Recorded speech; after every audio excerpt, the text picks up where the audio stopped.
வணக்கம் குட்டீஸ். எல்லோரும் என்ன பண்ணிகிட்ருக்கீங்க? தமிழ் புக்கில் ஹோம்ஒர்க் ரொம்ப நீட்டாக பண்ணியிருந்தீங்க. நிறைய பேர் மெயில் சென்ட் பண்ணியிருந்தீங்க. Very good. மேம் உங்கள் மெயிலுக்கெலாம் ரிப்ளை பண்ணியிருந்தேன், பார்த்தீங்களா?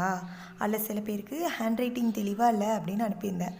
அவங்க எல்லோரும் இன்னும் கொஞ்சம் கையெழுத்தை தெளிவாக எழுதிக்கோங்க, சரியாம்மா? நிறைய பேர் ஒரு பேஜ் மட்டும் ஃபோட்டோ எடுத்து அனுப்பியிருந்தீங்க. அப்போ பொறுத்துக்க நிறைய பேர் அனுப்பாமல் இருந்தீங்க. ஹோம்ஒர்க் எப்போ ஃபுல்லாக கம்ப்ளீட் பண்ணுறீங்களோ அப்போ மெயில் சென்ட் பண்ணுங்கள், சரியா? அதுக்காண்டி ரொம்ப லேட்டாகவும் மெயில் சென்ட் பண்ணக்கூடாது.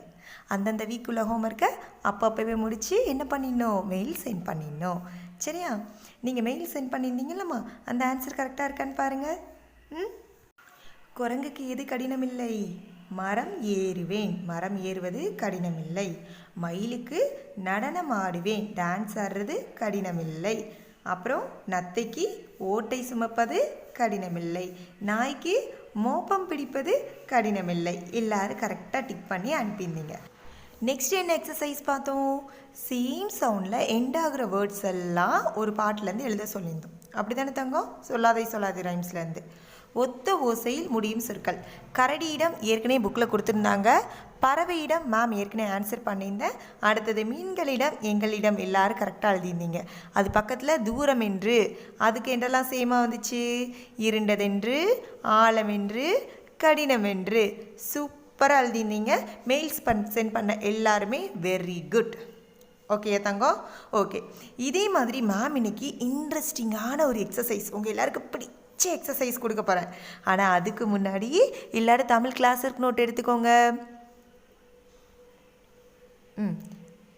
தமிழ் கிளாஸ் ஒர்க் நோட் எடுத்துட்டிங்களா? பென்சிலை நல்லா ஷார்ப் பண்ணிக்கோங்க. எரேசர் பக்கத்துலேயே வச்சுக்கோங்க, சரியா? நம்ம இன்றைக்கி என்ன பண்ண போகிறோன்னா, தமிழ் கிளாஸ் ஒர்க் நோட்டில் நானும் நாங்களும் அப்படின்னு ஒரு லெசன் படித்தோம். ஞாபகம் இருக்கா? லெசனோட பேர் என்னது? நானும் நாங்களும். அந்த லெசன் யாரை பற்றி படித்தோம்? ஏற்கனவே நம்ம எக்ஸசைஸ் பண்ணும்போது கூட மேம் ஒரு தடவை ரீகால் பண்ணியிருந்தேன் இல்லை தங்கம்? எழிலை பற்றி படித்தோம்.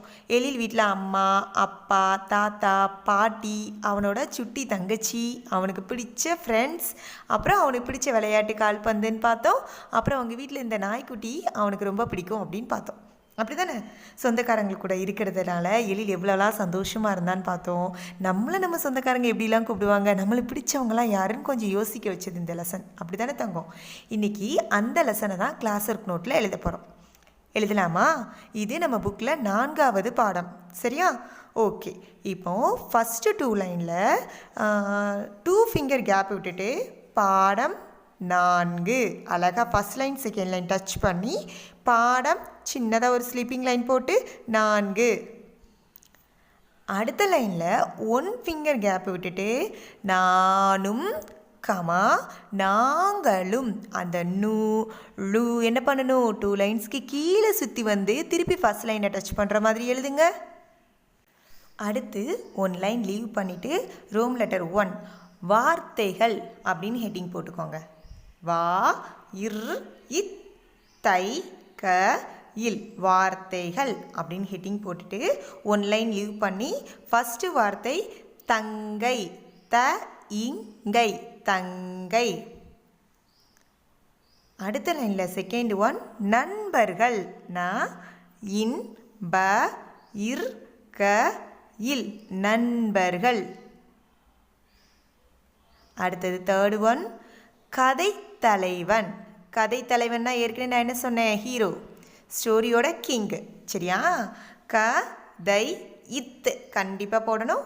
த லை வ இன், தலைவன், கதை தலைவன். இது ஒரே வார்த்தை தான், அதனால் பிரித்து எழுதக்கூடாது, சரியா தங்கம்? கதை தலைவன். அடுத்தது 4வது உ ர வி ந இர், உறவினர். 5வது நாய்க்குட்டி, நா இ இக் கு இட் டி, நாய்க்குட்டி. 6வது அடிக்கடி, அ டி இக் க டி, அடிக்கடி. 7th 1 பா ட இல், பாடல், மேல் நோக்கியில், சரியா தங்கம்? பாடல். 8th 1 லாஸ்ட் 1 பொறுமை. நம்ம எல்லாருக்கும் கண்டிப்பாக இருக்க வேண்டியது என்னது? பொறுமை. சரியாம்மா? பொறுமை. பொறுமை. இதுதான் உங்களோட ஃபஸ்ட்டு பேஜ்.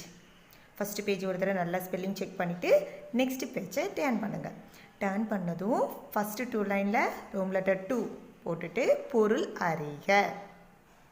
ஹெட்டிங் முடிச்சுட்டு 1 லைன் லீவ் பண்ணி ஃபஸ்ட்டு 1 சொந்தம். சொந்தம்னா யார்? உறவினர்கள். சரியா? உறவுன்னு அர்த்தம். சொந்தம்னா என்னமா அர்த்தம்? உறவு அப்படின்னு அர்த்தம். சொந்தம் எழுதிட்டு வழக்கம் போல் 1 ஃபிங்கர் கேப் விட்டு ஸ்மால் ஸ்லீப்பிங். ஸ்லீப்பிங் ஆஃப்டர் என்ன பண்ணணும்? திருப்பி 1 ஃபிங்கர் கேப் விட்டுட்டு உறவு அப்படின்னு எழுதணும். செகண்ட் 1 இல்லம். நிறைய பேர் வீட்டுக்கு பேர் வச்சுருப்பாங்க பார்த்துருக்கியா? கணபதி இல்லம், சீனிவாசன் இல்லம். இல்லம்னா என்னது? வீடு. இல்லம்னா என்னது? வீடு. செகண்ட் 1 இல்லம். இல்லம்னா அதோட பொருள் என்னது? வீடு. 2 மீனிங்ஸ். எழுதி முடிச்சுட்டு 1 லைன் லீவ் பண்ணி third Roman letter opposites. Opposite என்ன சொல்லுவோம் தமிழில்? எதிர்ச்சொல் அறிக. எதிர்ச்சொல் அறிக அப்படின்னு சொல்லிட்டு ஹெட்டிங் போட்டுக்கோங்க. அடுத்து 1 லைன் லீவ் பண்ணிவிட்டு ஃபஸ்ட்டு 1 மகிழ்ச்சி. ஹாப்பியாக இருக்கிறது. ஹாப்பியாக இருக்கிறதுக்கு ஆப்போசிட் என்ன சொல்வ? இங்கிலீஷில் தெரியும், தமிழில் என்ன சொல்லணும்? வருத்தமாக இருப்போம் அப்படி சொல்கிறது. மகிழ்ச்சிக்கு எதிர்ச்சொல் என்னது? வருத்தம். மகிழ்ச்சிக்கு எதிர்ச்சொல் வருத்தம். அழகாக எழுதுங்க பார்க்கலாம். செகண்ட் 1 நண்பன். நண்பன்னா ஃப்ரெண்டு. ஃப்ரெண்டுக்கு ஆப்போசிட் என்னது? எனிமி. எனிமினா தமிழில் எதிரி. என் தங்க குட்டிங்களுக்கு யார் இருக்கக்கூடாது? எதிரிங்களே இருக்கக்கூடாது. நம்மளை சுற்றி இருக்கிற எல்லாரும் நம்ம இப்படி தான் இருக்கணும், நண்பர்களாக தான் இருக்கணும். சரியாம்மா? எதிர்ச்சொல் தெரிஞ்சுக்கோ. நண்பன் அப்படின்னா ஆப்போசிட் என்னது? எதிரி. அடுத்தது 1 லைன் லீவ் பண்ணிவிட்டு ஃபோர்த் ரோம் லெட்டர் மொழிபெயர்ப்பு. மொழிபெயர்ப்புனா என்னன்னு சொன்னேன்? டிரான்ஸ்லேஷன். ஒரு லாங்குவேஜ்லேருந்து இன்னொரு லாங்குவேஜுக்கு வார்த்தையை மாற்றி எழுதுறது பேர் தான் மொழிபெயர்ப்புன்னு. ஃபஸ்ட்டு 1 உறவினர்கள். உறவினர்கள்னால் இங்கிலீஷில் என்ன சொல்லுவோம்? ரிலேட்டிவ்ஸ். உங்கள் வீட்டில் என்னப்பா ஒரே கூட்டமாக இருக்குது? யார் வந்தாங்க? எங்கள் ரிலேஷன்ஸ் எல்லோரும் வந்தாங்க, ரிலேட்டிவ்ஸ்லாம் வந்தாங்க அப்படி சொல்வேல தங்கும். அவங்களாம் யார் நம்மளுக்கு? உறவினர்கள், சொந்தக்காரங்க. அவங்கள தான் என்னென்னு சொல்லுவோம்? ரிலேட்டிவ்ஸ். RELATIVES relatives. ஆர் மட்டும் கேபிட்டல் 2 லைனுக்கு மேலேருந்து பிக் எழுதணும். மற்ற லெட்டர்ஸ்லாம் first line second line touch பண்ணி அழகாக எழுதணும். ஓகேம்மா? அடுத்தது செகண்ட் 1 கதைத்தலைவன். கதைத்தலைவன்னா யார்? ஹீரோ. ஏற்கனவே மேம் சொன்னேன்ல தங்கம், கதைத்தலைவன் எழுதிட்டு ஹீரோ என்ன ஸ்பெல்லிங்? HERO. ஹீரோ. ஹீரோக்கும் என்ன செய்யணும்? ஹைச் மட்டும், ஃபஸ்ட் லெட்டர் மட்டும் கேப்ஸுங்கிறதுனால 2 லைனுக்கு மேலே பிக்காக எழுதிக்கலாம். தேர்டு 1 பொறுமை. பொறுமைனா என்ன அர்த்தம்? பேசன்ஸ் அப்படின்னு அர்த்தம். பேசன்ஸ். சரியா தங்கம்? PATIENCE எழுதிட்டிங்களா? 3 டிரான்ஸ்லேஷன் தான்.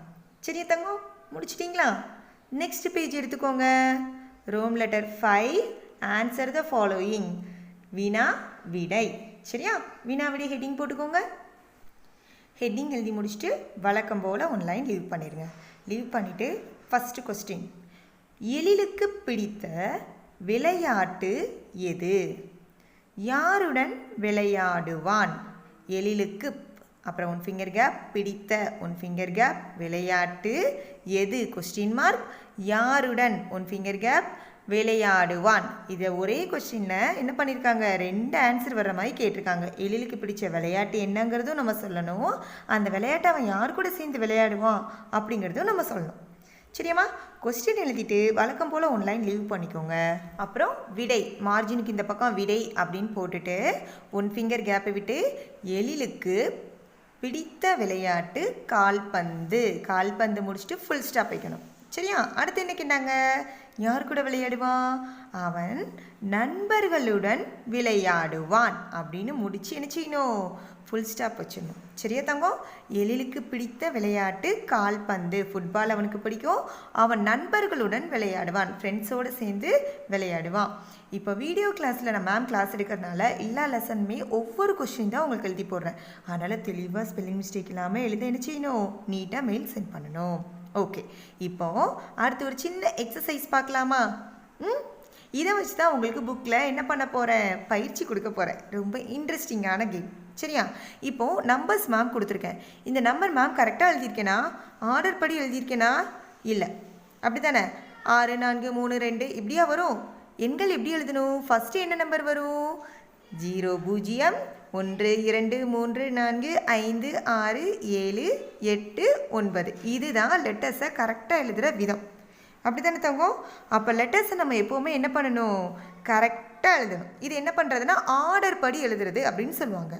அதே மாதிரி தான் உயிரெழுத்துக்கள் அ ஆ இ ஈ உ ஊ ஏ ஏ ஐ ஓ ஓ ஔ அப்படின்னு நினச்சிக்கணும் நம்ம எழுதுவோம்.